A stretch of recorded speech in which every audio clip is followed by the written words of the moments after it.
or when we taped the open, we use 12 as a full page background type deal here. We won't do any movement. The shot framing you have here is perfecto.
You want to do JP first?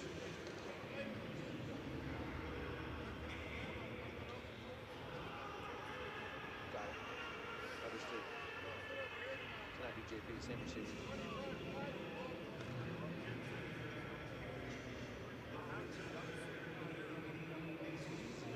25-ish.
That comes with the stage manager right above that.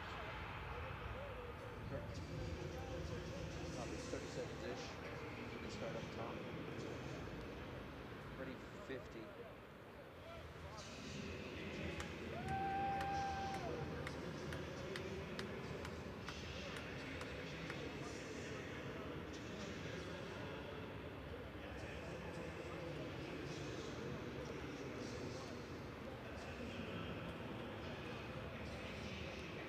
Ready, 50.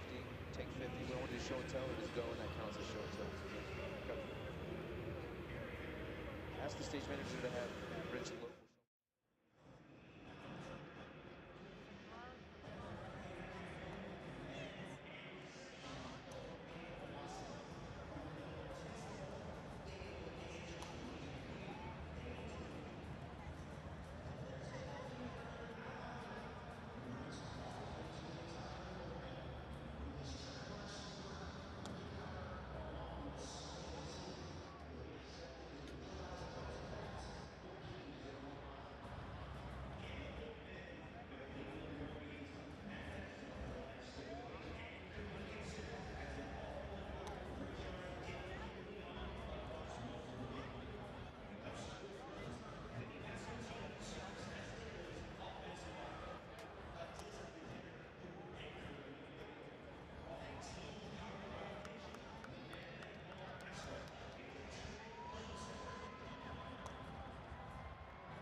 What's that? Right at the buzzer, bro.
we're sitting.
It's a presentation of the World Baseball.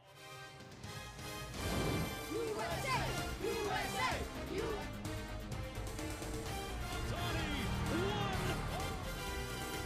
¡Siéntate! Lo retrata sin sonrisa. Okay.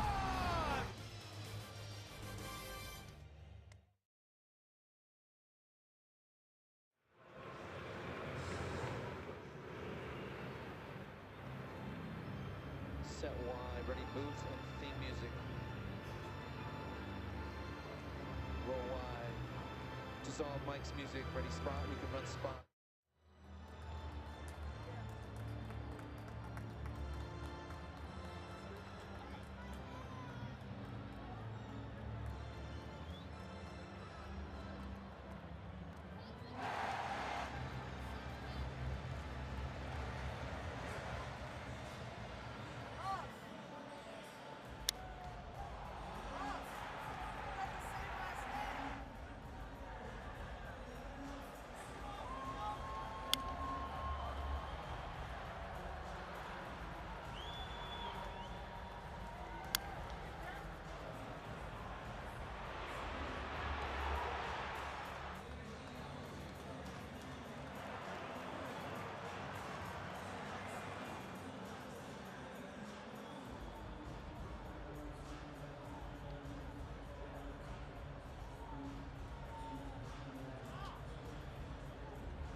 From Houston, Texas, welcome to the 2026 World Baseball Classic on FS1, presented by Capital One.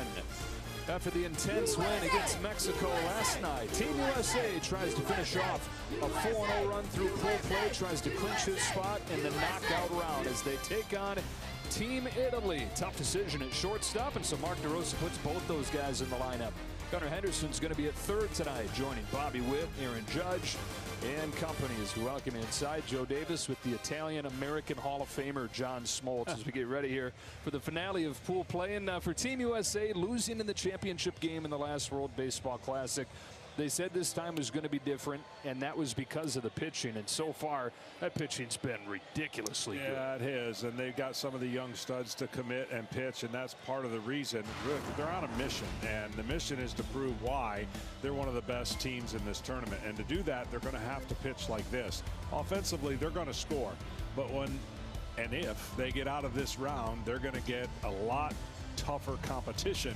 So the pitching is the reason why I think they'll win it all if they do. Don't sleep on Italy tonight, though, right? Not just because you have that Italian heritage, because this is a pretty darn good group. 2-0. They took care of Brazil and Great Britain. And, you know, Team USA is not taking these guys lightly. Not at all. And look, Team Italy's come a long way, and they're creating a culture that is creating more baseball players, and they've done a nice job taking care of business, the runs per game, and not giving up a lot of runs. I think for Team Italy, this is no longer like the surprise, but they do want to shock everybody by knocking off Team USA. We've heard so much from Team USA about the vibe inside the clubhouse, how much these guys are enjoying being together. Maybe the best evidence of that yet after last night's game, Ken Rosenthal. Thanks, Joe. Almost 2 hours after last night's game, virtually all of Team USA's players were still in the clubhouse, shirts off, chairs facing the middle of the room, enjoying a moment that happened organically. Even Mark DeRosa, the manager, and his coaches were invited to take part, to chop it up, to share stories.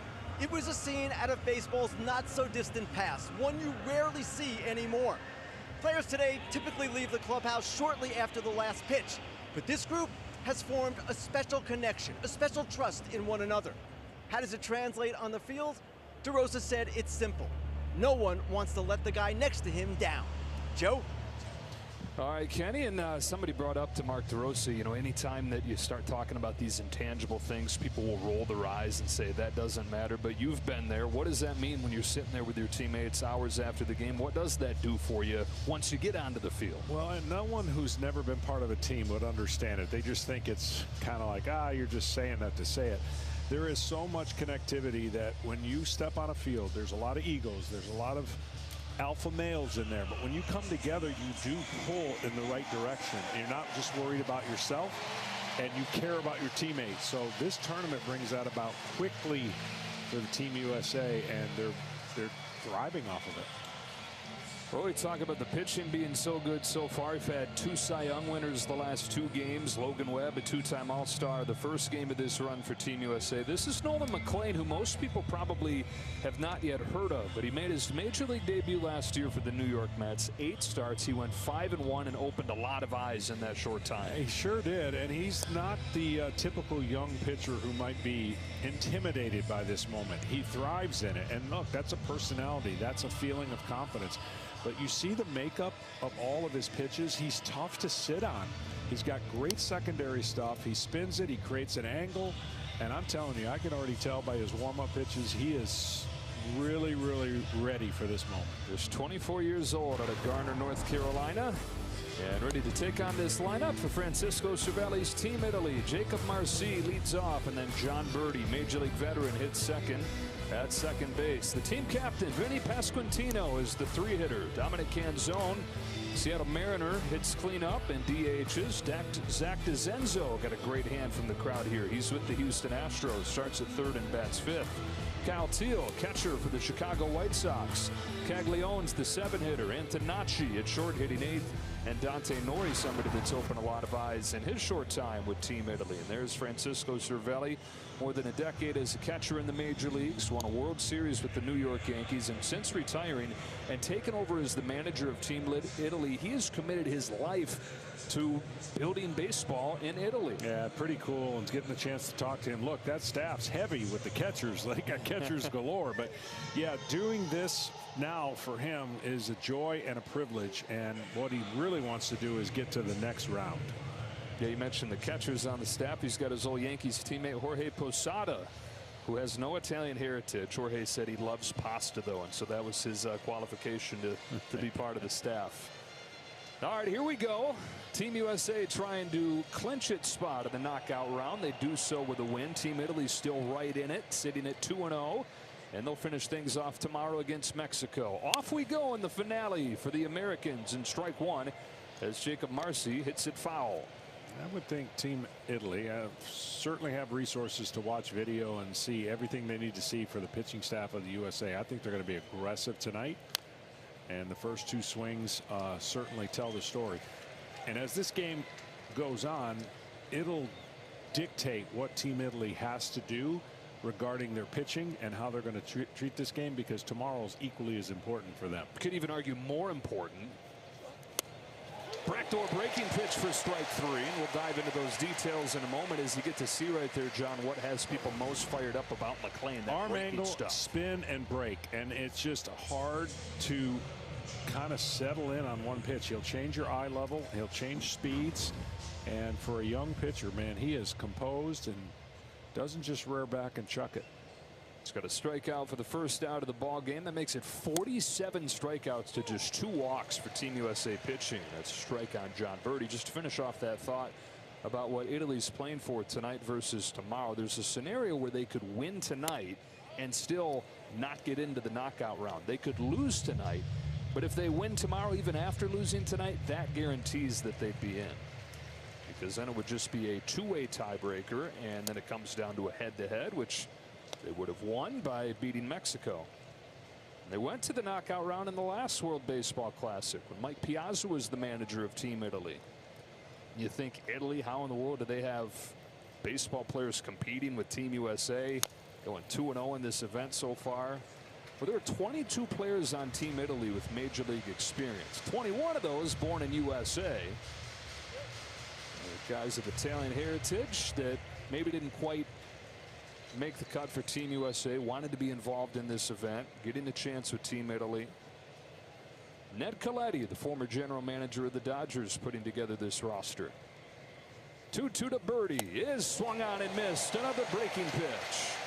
A pitch that Mark DeRosa calls a John Smoltz slider.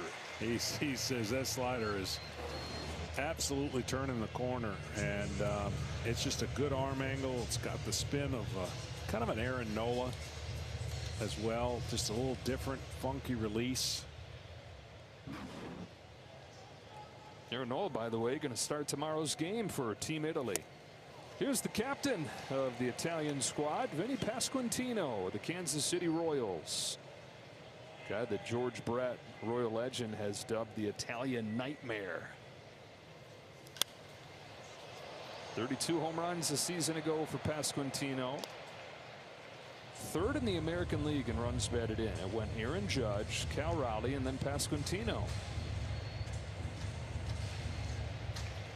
Yeah, and a big park too, right? It's not like he's hitting in a bandbox. Got a little smaller though. Moved the fences in at Kauffman. And how about this first inning for Nolan McLean, striking out the side, showing off that breaking stuff. Team USA comes to bat when you come back.